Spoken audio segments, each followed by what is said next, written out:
ഹിമകുന്ദമൃണാളാഭം ദൈത്യാനാം പരമം ഗുരും സർവശാസ്ത്രപ്രവക്താരം ഭാർഗവം പ്രണമാമ്യഹം.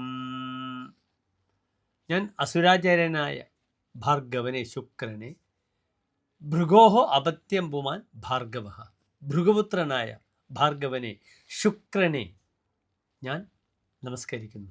നവഗ്രഹ സ്തോത്രത്തിൽ ശുക്രൻ്റെ പ്രാർത്ഥനാ ശ്ലോകമാകുന്നു ഇത്. ശുക്രൻ അസുരാചാര്യനാണ്. എല്ലാ ശാസ്ത്രത്തിലും കലകളിലും വളരെയധികം നിപുണനാണ്. ഭൗതിക സുഖത്തിൻ്റെ പൂർണ്ണതയാണ് അസുരാചാര്യനായ ശുക്രനിലൂടെ ഒരു വ്യക്തിക്ക് ലഭിക്കുന്നത്. ശുക്രനെ കൊണ്ടാണ് അബലാഭോഗയാനാനി ശുക്ര, സ്ത്രീ, സുഖഭോഗങ്ങൾ, വാഹനങ്ങൾ, ഇതൊക്കെ ചിന്തിക്കുന്നത്. എന്താണോ ഭൗതിക സുഖത്തിന് ഉചിതമായിട്ടുള്ളത്, ഇതിൻ്റെയൊക്കെ കാരകനാകുന്നു ശുക്രൻ. ശുക്രൻ ഉണ്ടാക്കുന്ന വലിയൊരു യോഗമാണ് മാളവ്യ മഹായോഗം.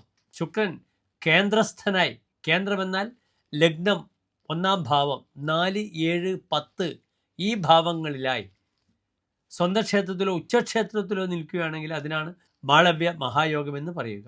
ശുക്രൻ്റെ ഉച്ചക്ഷേത്രം മീനമാണ്. സ്വക്ഷേത്രങ്ങൾ തുലാം മൂലക്ഷേത്രമാണ്, അപ്രകാരം തന്നെ ഇടവവും. ശുക്രൻ്റെ നീചക്ഷേത്രമാണ് കന്നി. കന്നിയിൽ ശുക്രൻ വളരെ ദുർബലമാണ്. പലപ്പോഴും അത്യന്തം നീചമായ കർമ്മങ്ങൾ ചെയ്തും കാശുണ്ടാക്കുമെന്നൊരു ഫലം പറഞ്ഞിട്ടുണ്ട്. ശുക്രനും ചൊവ്വയുമൊക്കെ ഒന്നിച്ച് കന്നിരാശിയിലൊക്കെ നിൽക്കുകയാണെങ്കിൽ ചിലപ്പോൾ സ്ത്രീകളെ വെച്ച് വ്യഭിചാരശാലകളൊക്കെ നടത്തി കാശുണ്ടാക്കുന്നവരെ നമുക്ക് കാണാം.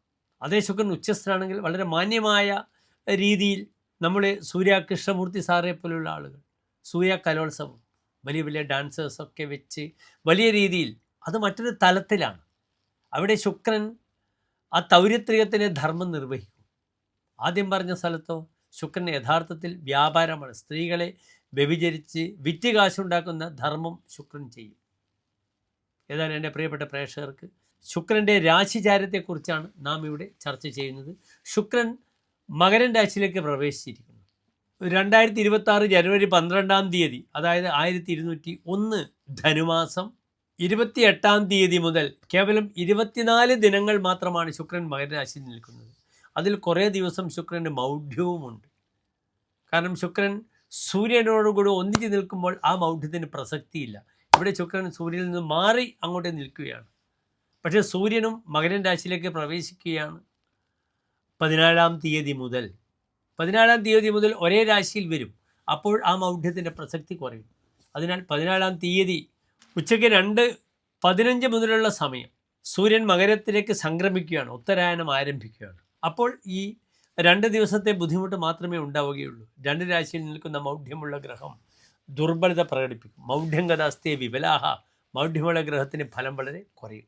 ഏതായാലും പ്രിയപ്പെട്ട പ്രേക്ഷകർ ശ്രദ്ധിക്കുക, നാം ഇവിടെ ചർച്ച ചെയ്യുന്നു മേടം മുതൽ മീനം വരെയുള്ള 12 രാശിക്കാരുടെയും ശുക്രൻ്റെ ഈ രാശിചാരത്തിലുള്ള സ്വഭാവങ്ങൾ എപ്രകാരം ഒരു വ്യക്തിക്ക് ശുഭാശുഭ യോഗങ്ങളെ, ശുഭാനുകൂല്യങ്ങളെ അഥവാ പ്രാതികൂല്യങ്ങൾ എപ്രകാരം സംഭവിക്കും, എപ്രകാരം ശുക്രൻ ചെയ്യുമെന്നാണ് നാം ചിന്തിക്കുന്നത്.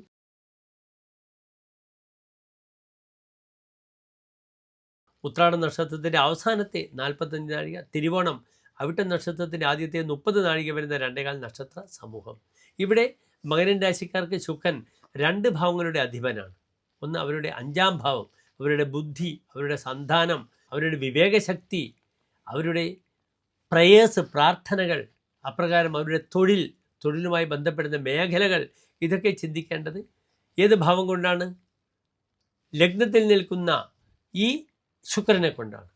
ശുക്രൻ മകരത്തിൽ 1-ാം ഭാവത്തിൽ നിൽക്കുന്നു. ഇവിടെ ശ്രദ്ധിക്കണം, ശുക്രൻ മകരത്തിൽ നിൽക്കുമ്പോൾ വളരെയധികം തനിക്ക് സൗന്ദര്യബോധം കൂടും. ധാരാളം സുഹൃത്തുക്കൾ വരും. പലപ്പോഴും ചെറിയ ആൺകുട്ടികൾക്കൊക്കെ അല്ലെങ്കിൽ പെൺകുട്ടികൾക്ക് ധാരാളം ബോയ് ഫ്രണ്ട്സ്, ഗേൾ ഫ്രണ്ട്സ് തൻ്റെ കൂടെ വരുന്ന സമയമാണ്. അവിടെയൊക്കെ ഭ്രമത്വം അധികം പാടില്ല. ലഗ്നത്തിലെ ശുക്രൻ മറ്റുള്ളവർക്ക് എപ്പറൻസിൽ ഭയങ്കര ഭ്രമത്വം ഉണ്ടാക്കും. അത് അങ്ങോളം നിലനിർത്തണമെന്ന് മാത്രം, ഇല്ലെങ്കിൽ ബുദ്ധിമുട്ടാണ്. പുതിയ കർമ്മമേഖല സ്വീകരിക്കാം. കർമ്മമേഖലയിൽ യാത്രയുണ്ടാകും. പലപ്പോഴും വിവാഹ തീരുമാനങ്ങൾ ഉണ്ടാകാം. വിവാഹത്തിന് വേണ്ടി വിദേശത്തു നിന്നും നാട്ടിലേക്ക് വരും. അങ്ങനെ ആ രീതിയിൽ ധാരാളം നന്മകൾ, വ്യക്തിത്വത്തിന് ഉതകുന്ന രീതിയിലുള്ള നന്മകൾ പ്രദാനം ചെയ്യും. ആര്? ഈ ശുക്രൻ. ജോലി വിഷയത്തിൽ നല്ലതാണ്, പഠന വിഷയത്തിൽ നല്ലതാണ്. ധാരാളം പഠിക്കുവാനും താൻ പഠിച്ച വിഷയത്തിലൂടെ തനിക്ക് വിദേശത്ത് യാത്ര ചെയ്യുക, സ്കോളർഷിപ്പ് ലഭിക്കുവാനും നല്ലതാണ്. സ്മരനിപുണ സുഖി എന്നാണ് ലഗ്നത്തിൽ ശുക്രൻ നിൽക്കുമ്പോൾ പറഞ്ഞിരിക്കുന്നത്. ഇദ്ദേഹം സ്മര നിപുണനാണ്. കാമകലകളിൽ വളരെ നൈപുണ്യം പ്രകടിപ്പിക്കും. സുഖി, എല്ലാ ഭൗതിക സുഖങ്ങളും ഇദ്ദേഹത്തിന് അനുഭവിക്കാൻ കഴിയും. പിന്നീട് ശ്രദ്ധിക്കുക, ചമത്കാര ചിന്താമണിയിൽ പറഞ്ഞിരിക്കുന്നു സമീചീനമംഗം സമീചീന സംഘ.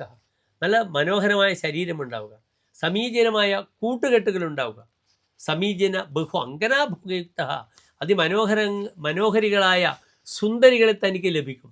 അങ്ങനെയുള്ള സൗന്ദര്യം തനിക്ക് അനുഭവിക്കാൻ പറ്റും. സമീചീന കർമ്മ സമീചീന ശർമ്മ, നല്ല സുഖം, നല്ല ജോലി, ഇതൊക്കെ ലഭിക്കും ലഗ്നത്തിലെ ശുക്രൻ. ഇവിടെ മകരരാശിയിൽ നിൽക്കുന്ന ശുക്രൻ എന്ത് വന്നാലും നല്ലൊരു സൗഭാഗ്യത്തെ പ്രദാനം ചെയ്യും മകരൻ രാശിക്കാർക്ക് 24 ദിവസമെന്ന് അറിയുക. നന്ദി, നമസ്തേ.